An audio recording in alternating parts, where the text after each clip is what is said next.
this is Roger Green, host of the Surfing the NASH Tsunami podcast. Today, we are offering 4 conversations from episode 32, our discussion with Stephen Harrison about what we learned at the EASL Congress 2023 and the American Diabetes Association scientific sessions about drug development, plus a vault episode addressing a similar topic after last year's ILC Congress, the one now known as the EASL Congress, also featuring Stephen and Jörn Schattenberg. This conversation starts with a discussion about the importance of treating early-stage cirrhosis patients. Jörn Schattenberg suggests that with new agents in place, we may soon be looking to treat other patient populations, HCC for example, for which NASH drugs will become adjuvant therapy to improve treatment against the primary disease target. Stephen agrees, noting that we will need better tests to diagnose HCC, and when we can, there will be fewer presentations of advanced HCC because we will have treated more of them earlier with better agents and adjuvant therapies. Again, all this will await the approval of NASH and ideally cirrhosis drugs in the future. I ask how we will identify the 20 to 30% of HCC patients who develop cancer before NASH. Stephen suggests it depends largely on NIT development. From there, we move on to my final question, which is to ask what we did not discuss in the episode that the group considers important. Stephen replies with a new idiom. Jörn replies with a new concept. You'll have to listen to learn. Our entire key leader, opinion, and advocate team has been struck forcibly by how many studies provided significant advances in knowledge, and how some of these advances might change our underlying understanding of drugs, diagnostics, artificial intelligence, machine learning, how we think about the disease,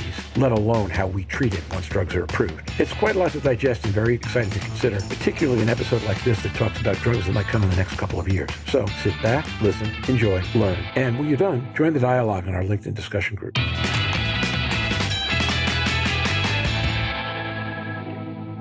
I had a conversation with somebody who's looking at NIT from an investment perspective, and they asked me, what's the fastest way to make money in NIT? And I said, anybody who could figure out how to not take F4 on CRN scale, but who could go pick off Child's Pew or Ishak or something that could tell you who was early in the cirrhosis process, that would be hugely valuable. And to hepatologists, because everybody would know what to do if they had something to do. And it's reasonable to think we're going to have something to do. Stephen Harrison. We're definitely going to have something to do. Yeah.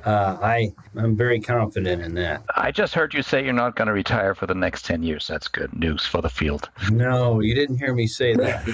Yeah, Jörn heard me say that I was stopping doing the podcast in 3 years when I didn't exactly say that either. So he simply wants to make sure that we all stay in place for a while. I think the younger bucks, the Jorns, the Mazens, the Naeems, they're more than capable to continue the fight. Yeah, I believe that's right. And I do believe, Stephen, that the breadth and depth of your field of vision for having been through as many of these wars as you have creates a certain level of knowledge where long after you think you've hung them up, people are still going to be calling you. Well, I'm just very grateful to be able to contribute what I've been able to contribute and hope I can for a bit longer, and then sit back and watch Jörn do amazing things on top of what he's already done. Jörn Schattenberg. Let me spin that idea of the compensated cirrhotics a little further, Roger. I know we're approaching the last minutes of this talk. With the success of the therapies we're going to see, I think we'll soon be discussing expansion into populations we haven't so far studied. For example, patients with HCC. So if I have a NASH cirrhotic or even non-NASH cirrhotic and I want to treat his HCC, how do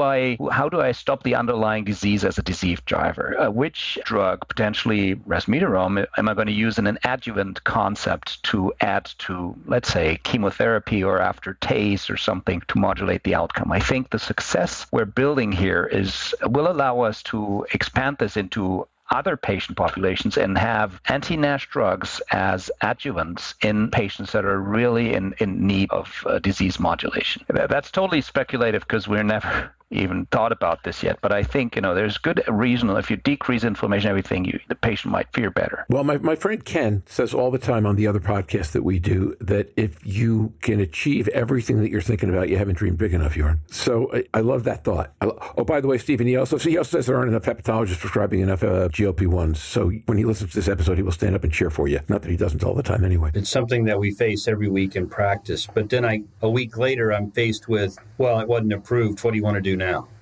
That's the next the issue I have to deal with. So I think, Jörn, you're right. I mean, hepatocellular carcinoma is also a growing issue in this country, in your country, and around the world, largely, but not completely, due to fatty liver and it occurring outside the setting of a NASH cirrhotic phenotype. We need better tests than AFP and MRI to diagnose this at an early stage. And I think we're getting there. I mean, some of the epigenetic work being done in this field now is remarkable. And I think it's going to revolutionize the way that we diagnose HCC. But if we can treat the underlying drivers of HCC, just like we can treat the underlying drivers of NASH, I think we'll see a decrease in the number of people presenting with advanced hepatocellular carcinoma. And we can really impact overall morbidity and mortality relative to the disease. That's one of the things we'll begin to unpack once we get a drug approved. And once we get a drug approved for cirrhotics, that's a huge area of unmet need that's going to be studied intensively. Maybe it's studied by investigator-initiated grants, maybe more so than pharma-sponsored, but potentially both. Okay, so I'm going to ask for one more wild area of speculation, Stephen, and then I'm going to note that we're going to do another episode on this topic of drug development that we've learned in the last month before Jörn goes to Italy and I go to the shore. And I want to make sure that whenever we do that, even if it isn't on a Monday afternoon, that we can get you back to be part of it. The area of wild speculation is this. If 20 to 30%, if I remember the number correctly, of HCC cases are now believed to precede cirrhosis, then how is the evaluation of that likely to come forth in clinical trials, those patients likely to come forth in clinical trials, given how we now think about who we're doing trials for? Yeah, I mean, I think we have to get better at our non-invasive tests for the disease. We can't do contrast-enhanced MRI or 4-phase CT scans on all of our clinical trial patients that are F2-3. And we can't do that serially. It's cost prohibitive. So until we develop a better test than alpha-fetoprotein or even some of the more novel tests that are out there, we need something better. Then I think it's going to be a struggle to identify these people at an earlier stage. But to your point, it's something that we need to begin to take a serious look at. We're getting after this thing one step at a time, right? The first step is let's get a drug approved for the disease. Mm-hmm.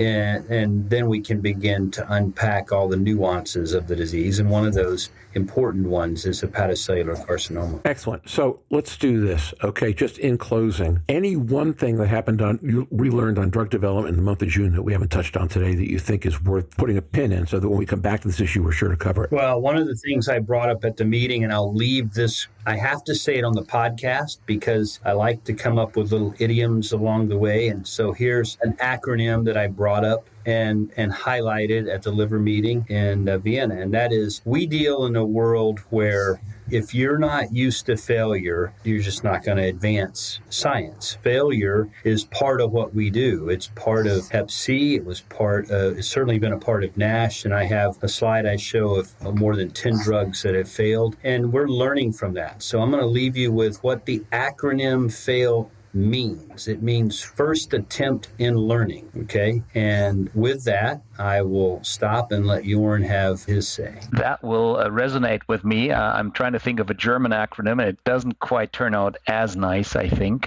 but I'll follow up with that anyways. This is great, Stephen. I mean, the one thing that maybe the month of June hasn't talked about, there's a lot of drugs that haven't been able to, or trials and programs that haven't reported data because they're actively enrolling. They're getting closer to complete their phase 3 trial, and I think those will raise a lot of excitement. We had novel MOAs. I remember Maz and Nureddin presenting mitochondrial uncoupler at AASLD. There's always a certain area of quietness around these, but there's a lot of things in the pipeline. Now, Spotlight was on Stephen and the resmetirom data, the FGFs, so a lot of data around that, but there's more to come. And I think, also the genetic targets we've discussed briefly the other day, more targets to hit, some failures, but for sure an attempt to learn and improve for the best of our patients. And I'm very happy to be part of that learning curve and looking forward to contribute. So I've got two. First of all, you hear about these drug classes and then they just don't quite get there, right? Or they don't even get to the next stage. So it was nice to see the denifenstat presentation. Since I've been hearing about FASN inhibitors forever, and I'd never seen any data on them at all, and it was nice to see that this set of data pop up. I thought that was encouraging, number one. And number two, Stephen, I actually was fixing a bulky screen door this weekend,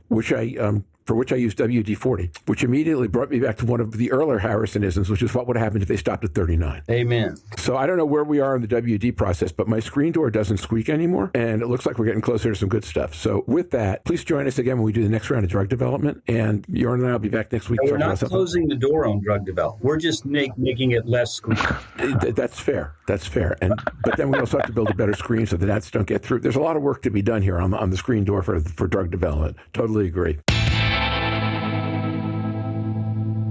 And now, back to Roger.